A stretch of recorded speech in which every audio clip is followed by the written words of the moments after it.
Ianya menjadi impian untuk mana-mana pemain sekiranya nama mereka berada dalam senarai perancangan pengendali Korea Selatan itu sama ada membabitkan pertemuan dengan Turkmenistan atau Hong Kong. Josue tidak ketinggalan untuk menyimpan hasrat itu. It depends on coach's choice. If he choose me to play on the lineup, on the first 11, on the second half, anyway he wants me to play. I just want to try to give my best, of course. And if there is a chance to shoot, I just want to shoot. Or if I have a chance to score, to assist, or to run after somebody, just want to be there to help the boys. That's the main point for now. Manakala penjaga gol negara Shihan Hazmi akui kurang selesa dengan gelaran nombor 1, namun hakikat yang berlaku jelas keutamaan Pangon di gawang negara tergalas di bawah penjaga gol yang kini menyarung jersey Harimau Selatan itu. Persiapan untuk friendly game 2 game ni, insyaAllah semua player akan bagi yang terbaik. Apa yang lepas akan buat yang lebih baik untuk friendly game 2 ni. Saya rasa bersyukurlah sampai ke tahap macam ni, dan coach bagi peluang, bagi saya personal akan bagi lebih daripada sebelum-sebelum ni.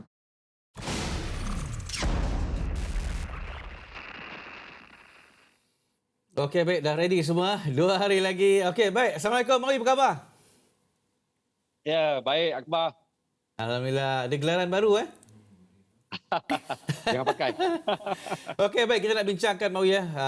Sudah pastilah pertemuan aksi persahabatan Tier 1 untuk skuad Harimau Malaya menentang Turkmenistan. Kita mulakan dengan Lily lah. Okey, Abang Mawi, antara 8 nama baru yang dipanggil kali ini, agaknya siapa yang Abang Mawi paling tak sabar nak tengok beraksi dan kenapa?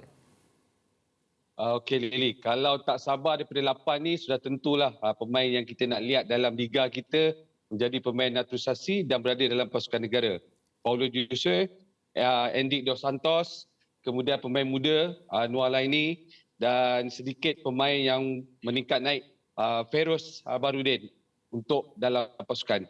So kalau kita lihat pemain ini beraksi baik dalam kelab masing-masing, sukses, tunjang utama dalam first level, minit yang banyak, so beraksi dalam pasukan negara. Of course, sudah tentu berdepan dengan satu lagi perlawanan persahabatan ini akan menunjukkan di mana tahap mereka, di mana taraf mereka, dan membuat pilihan kepada Kim Pangon untuk cuba first kali mereka nak cuba berebut tempat sebagai pemain utama, yang lebih penting dapat beraksi untuk pasukan negara. So pada pandangan saya untuk 8 pemain ini sudah tentu mereka dah ada dalam pasukan negara, tetapi sekarang lebih kepada perebutan untuk menempatkan diri sebagai pemain utama. Itu lebih menarik untuk kita tunggu dan saksikan nanti.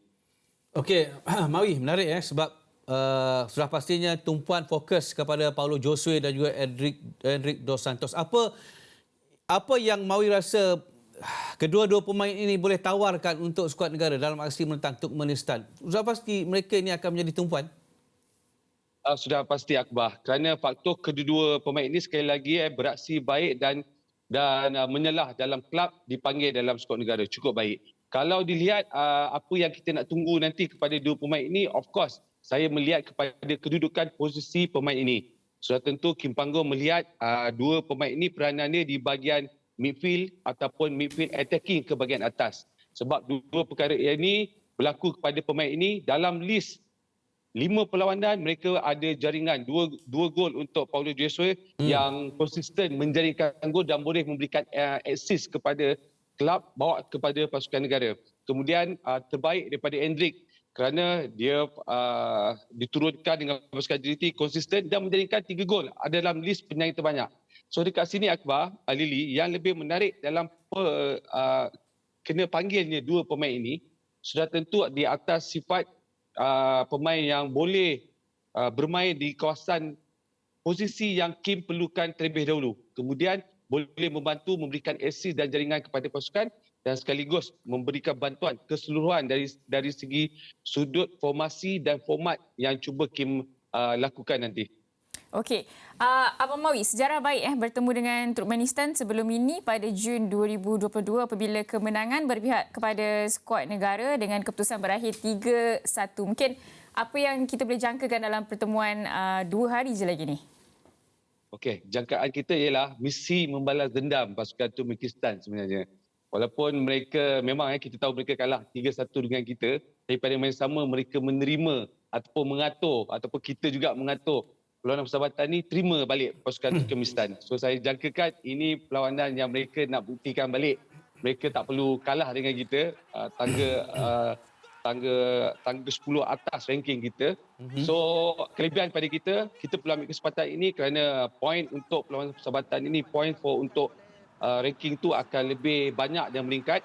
Yang lebih menarik kalau kita lihat apa yang berlaku daripada 9 bulan yang lepas tu, mungkin ada sedikit persamaan sekali lagi daripada pasukan Turkmenistan sendiri, tapi sedikit berbeza dalam pasukan negara kita. Tapi yang lebih menarik, jaringan daripada 3-1 itu berlaku untuk pasukan negara. Saya tambah sedikit, tanpa kelibat satu pemain utama negara iaitu Safawi Rashid tak ada beraksi dan tidak bermain kali ini, tetapi dua penjaring kita dalam pasukan negara kita iaitu Faizal Halim dan Kobe Ong berada dalam pasukan. So dekat sini chemistry ataupun 9 bulan yang lepas itu membawa kepada perlawanan yang mungkin agak sama dan seimbang tetapi berlainan dari segi penyusunan pemain nanti. Okey, baik. Kita harapkan dendam itu akan berterusan. Tetapi Mawi, adakah Mawi merasakan Kim Panggon akan mengalami kesukaran memilih barisan terbaik untuk diturunkan? Kerana kalau kita tengok pemilihan kali ini, termasuklah pemain yang kurang minit permainan macam Syami Safari, Syafiq Ahmad, Syamil Kuti. Apa pandangan Mawi? Ya, kalau disebut pemain ini, ya betul. Mereka kekurangan minit permainan, itu tak boleh dinafikan. Tapi pada saya, mereka dalam satu kelab yang terbaik di Malaysia, terbaik di negara kita. Jadi mereka punya, saya panggil mereka punya ketahanan fitness lebih kurang dan sama kepada pemain yang utama untuk pasukan kelab masing-masing dan dibawa dalam skuad kebangsaan. Itu pada jangkaan saya Kim menilai daripada segi pemain ini. Pada masa sama betul, mungkin sedikit kualiti kurang bermain dalam liga, tetapi untuk membantu pasukan dalam negara, mereka ada sedikit lagi kualiti kerana mereka ada sedikit ketahanan dan mungkin faktor fitness yang sama level dengan pemain utama yang dipanggil dalam skuad utama negara. Dan saya tak nafikan bahawa kelibat seperti Fayyad juga, kemudian Safari, Syamil Guti yang bawa baik daripada injuries masuk dalam pasukan negara. Kemudian siapa lagi? Feroz, Daniel Ting dipanggil balik. So pemain-pemain ini mungkin menjadi support kepada second pilihan utama Kim. Itu jangkaan saya, termasuk Akia. Jadi saya jangkakan ini semua perancangan Kim. Maknanya dia mungkin dah ada gambaran first 11 atau pemain utama yang diturunkan, tetapi pemain kurang permainan ini akan menjadi second players yang akan membuat perubahan dari segi taktikal gantian pemain nanti. Okey, masalah yang baiklah sebenarnya sebab banyak pemain yang perlu dipilih Coach Kim Panggon. Okey, saya tertarik dengan jawapan Abang Mawi tadi, ketiadaan salah seorang penjaring dalam pertemuan terakhir bersama dengan Turkmenistan, Safawi Rashid. Adakah Harimau Malaya akan terkesan dengan ketiadaan Safawi Rashid? Okay, perkataan terkesan sedikit ada dalam corak serangan untuk pasukan negara kerana kita lihat kali terakhir Safawi bersama kita pasukan negara, kebanyakan statistik attacking banyak bermula daripada Safawi. Tetapi jangan lupa kali ini cukup berbeza. Apabila Kim Panggon tidak memanggil ataupun tidak membawa Safawi, tetapi dalam pasukan negara pilihan kita, tak silap saya sekarang ini Kim ada lebih 7 ke 8 orang pemain penjaring gol di dalam liga kita, cukup baik bermain, ada assist dan menyerahkan gol dalam pasukan negara. So untuk menggantikan kelibat Safawi seorang, kita ada 7 pemain.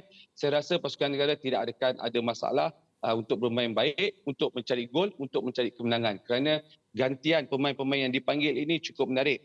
Kalau sikit saya tambah seperti Paul Josue ada 2 gol, Arif ada 3, kemudian Hendrik ada 3 gol, Brandon Gunn ada 2, Kobing ada 2, Daniel Ting ada 2. Jadi pemain-pemain penjaring itu orang-orang yang bermain dalam pasukan negara kita ni membawa kepada permainan yang boleh menjadikan gol dan ada peluang memberikan assist kepada rakan-rakan.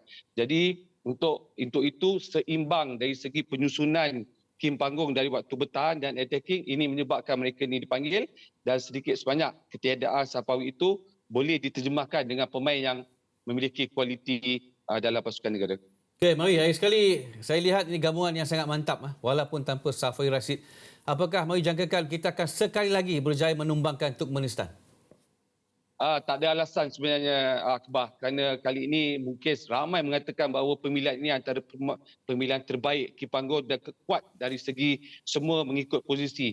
Dan sekali lagi faktor dalam liga kita 5-4 perlawanan ini semua pemain terbaik himpun dalam satu pasukan negara, terjemahkan dalam perlawanan persahabatan ini. Dan jangkaan saya sekali lagi kualiti ataupun permainan ini yang akan menarik ditunjukkan kerana kita mendapat kelebihan apabila dapat beraksi ataupun berlatih di pasukan di tempat kelab JDT. Itu tidak boleh dinafikan. Jadi falsafah ataupun filosofi ataupun plan taktikal yang mengubah, yang akan diterapkan bermain di salah satu padang ataupun stadium terbaik dalam negara, pasti akan mengubah senario permainan, cara corak permainan pasukan negara nanti. Okey, terima kasih Abang Mawi atas ulasan yang cukup padat. Pergi ke Johor ke Khamis nanti? Saya bertugas komentari untuk Di perlawanan studio tersebut. bersama dengan kami. Terbaik, Mawi. Terima kasih, Mawi. Thank you. Assalamualaikum. Baik.